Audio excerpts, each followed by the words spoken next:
দীপজল নামটা কিন্তু শুনলেই সবার প্রথমে কিন্তু ভিলেনের কথা মনে পড়ে। হ্যাঁ, একদম ঠিক। আমরা সবাই জানি দীপজলের মানে স্পেশালিটি ছিল তার ফেস এক্সপ্রেশন, এবং তাকে কিন্তু বেশিরভাগ দেখা গেছে ভিলেনের অভিনয় মানে ভিলেনের ক্যারেক্টারে অভিনয় করতে আমাদের বাংলা চলচ্চিত্র জগতে। তো ছোটোবেলায় কিন্তু তার যে ফেস এক্সপ্রেশন সেটা টিভিতে দেখে কিন্তু আমরা রীতিমতো ভয় পেতাম। তো আজকে চলে এসেছি তারই আগুন ঝরানো কিছু ডায়লগ দেখবো বলে তোমাদের সাথে। তো চলো এই ভিডিওটা শুরু করা যাক। ভয় পাইছ? কুত্তারাও যে ভয় পাস। এই মান্দার বলা টে ভাই। গাইস, ঢাকায় চলচ্চিত্রের কথা হবে আর সেখানে মামা ওরফে মনোয়ার হোসেন দীপজলের কথা আসবে না তা কি হয়? খলনায়ক হিসাবে যার এন্ট্রি মানি টান টান উত্তেজন, আর যার একটা ডায়লগ মানি সোশ্যাল মিডিয়ায় ভাইরাল। আজকের ভিডিওতে আমরা দেখবো দীপজলের সেরা কিছু আইকনিক ডায়লগ বা সংলাপ যা আজও মানুষের মুখে মুখে। তো আজকের ভিডিওটা এনজয় করতে চাইলে ভিডিও স্কিপ না করে শেষ পর্যন্ত দেখুন। ভিডিও শুরু করার আগে যারা এখনো ভিডিওতে একটি লাইক, কমেন্ট আর সাবস্ক্রাইব করেননি এখনই চ্যানেলটি সাবস্ক্রাইব করে নিন। তো আর বকবক না করে আজকের ভিডিওটা শুরু করা যাক। সাতটা দে। আরে খানকির বলা সাত দে। তো গাইজ, আমাদের লিস্টের প্রথমেই রয়েছে দীপজলের অ্যাটিটিউড ভাইরাল সুপার হিট ডায়লগটি, যা টিকটক সহ বিভিন্ন প্ল্যাটফর্মে ব্যাপক জনপ্রিয়তা পেয়েছে। চলুন ডায়লগটি শুনে আসি। ওই নেতা কই? আমার বাইরে পুলিশের ধরে আর নেতা ঘুমায়। আমি নেতা মেতা মানি না, আমার বাইরে চাই। নিচে নামেন। মাগিরে জন্মের মতন চুপ করায় দিছি, তল পেটটা ফাটায় দিছে আমার। ট্রান্সফার করে দিব আমি। সো গাইজ, এরপর রয়েছে দীপজলের আরো একটি সুপার হিট ভাইরাল ডায়লগ, তুই কি আমারে ফুটপাতের মাস্তান ভাবছো? তো চলুন ডায়লগটি শুনে আসি। মান্দার পোলা, তুই কি আমারে ফুটপাতের মাস্তান ভাবছস? 2 কোটি টাকার কাম 2 লাখ টাকা দিয়া করবি, তোর মরণের চুলকানি উঠছে। আমি তোরে মলম লাগাই দিই। সো গাইজ, এরপর রয়েছে দীপজলের আরো একটি ভাইরাল ডায়লগ। এই ডায়লগটি টিকটক সহ বিভিন্ন প্ল্যাটফর্মে ব্যাপক জনপ্রিয়তা পেয়েছে। তো চলুন ডায়লগটি শুনে আসি। ওই পোকা চোদা কয় কি? ওই দেখ, হিসাব বোঝো না, দুধু খাও।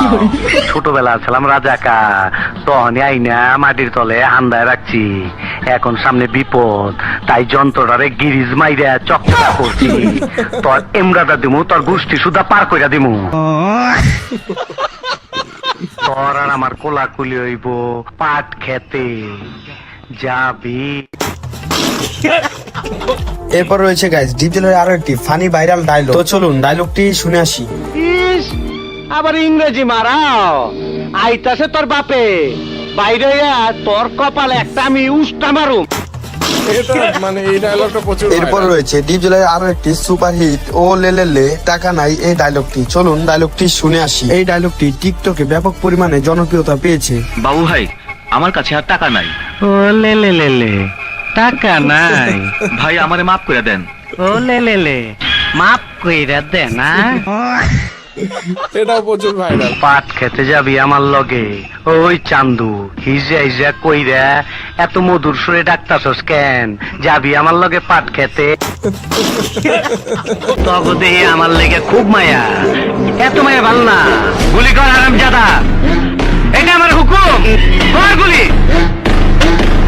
সো গাইজ, এরপর রয়েছে আমার জুতা সিসি ক্যাডা কাটালাস সিনেমার এই সংলাপটি কমেডি হিসেবে অত্যন্ত গুরুত্বপূর্ণ। এই সংলাপ টিকটক, ফেসবুক, ইউটিউব সহ বিভিন্ন প্ল্যাটফর্মে ব্যাপক জনপ্রিয়তা পায়। ওই ফকুনির বাচ্চারা, আমার জুতা ছিঁড়ছে কেটা? পরে আমি দেখবার আইছি। আমি তোর জুতা ছিঁড়েছি, দেখ, আমাকে ভালো করে দেখ।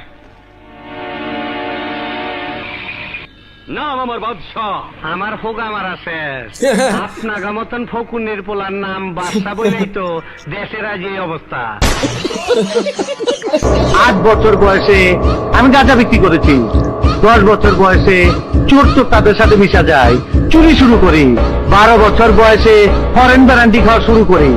17 বছর বয়সে প্রথম খুন করি। এরপর একটার পর একটা চলতে থাকে। খুন আর হাড্ডি দিয়া আমার জমিন শক্ত, লোহার মতন শক্ত। সো গাইজ, এরপর রয়েছে দীপজলের আরো একটি ফানি সুপারহিট ভাইরাল ডায়লগ। তো চলুন ডায়লগটি শুনে আসি। সরাইয়া ব দয়স্কর দু ল আব্দুল রয়কার রা জয়কার যা কয়েকার কা বসিন্দ্র রাজাকা আব্দুল রাজাকা ও বানানের মাপে দেখছো তোমার লে কত বড় ফুকনিটা রাইখা দিচ্ছে আর এইটা তোমার পাতাটা ঢুকাই দেবো কোন সন্দেহ আছে খারো বাতিজা তোমার সন্দেহ আমি দূর করে দিতাছি মাগার চোখ বন্ধ করা পারবা না দেখো দেখো যন্ত্রটা দেখো সো গাইজ এরপর রয়েছে ডিপজলের আরো একটি ভাইরাল ফানি ডায়লগ, তো চলুন ডায়লগটি শুনে আসি। জায়গা মতন বিচারটা দিলি আমি ডরাইছি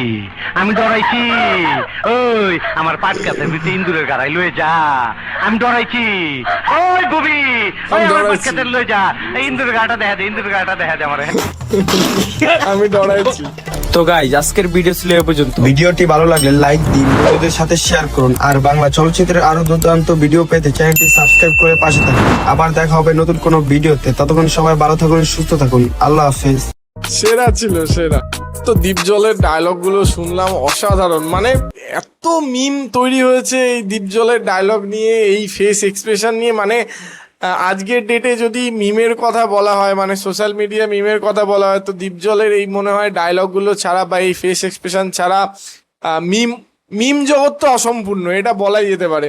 এবং এখানে তাও অনেক হয়তো ডায়লগ, আমার মনে হয় অনেক ডায়লগ মিস করে গেছে, অনেকগুলো যেগুলো বেশিরভাগ আসে আমাদের সোশ্যাল মিডিয়া পেজে। তো অল ওভার কিন্তু আমার ভিডিওটা প্রচুর এন্টারটেনিং লেগেছে। এইরকম ভিডিও সত্যি মানে দেখতে একটা অন্যরকম আলাদা লেভেল লাগে, মানে একটা আলাদা অনুভূতি সৃষ্টি হয়। তো দীপজলকে তোমাদের কেমন লাগে অবশ্যই কিন্তু কমেন্ট বক্সে লিখে জানাতে ভুলো না, আর আমাকে ভিডিও সাজেস্ট করতে ভুলো না। আমার ভিডিও যদি ভালো লেগে থাকে লাইক করে দেবে, শেয়ার করে দেবে, এবং আমাদের চ্যানেলটি সাবস্ক্রাইব করে আমাদের পাশে থাকবে, যাতে আমরা নতুন নতুন ভিডিও তোমাদের সাথে দেখতে পারি।